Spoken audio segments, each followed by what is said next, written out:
Questions and comments? The honourable member for Courtenay-Alberni. Thank my colleague for his speech, and he highlighted some really important things, that the Liberal government continues to put forward targets and miss their targets. It's like a constant public relations campaign.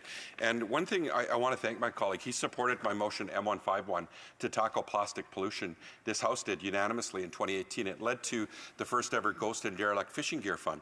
But what did the government do this year on World Oceans Day? They announced that they're going to host the second International Fishing Gear Innovation Summit.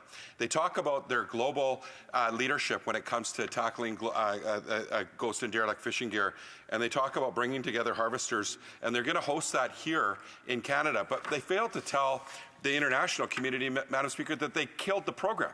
They actually stopped funding it, this world-class program, but they're going to host a summit, Madam Speaker, to talk about their great program that they killed. So maybe, Madam Speaker, through you, I can ask my colleague what he thinks about the constant public relations campaign when we've got really important environmental issues, which I know he cares about, and I know people in Quebec City care about when it comes to tackling plastic pollution and protecting our planet. The honourable member for Louis Saint Laurent.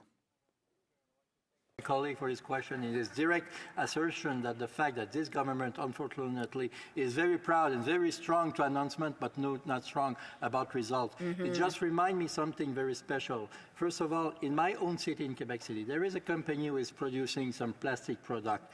95% of their plastic is coming from recycling plastic. So this is very great. But you know the problem, what it is? You know where it's coming, this recycled plastic? From Philippines.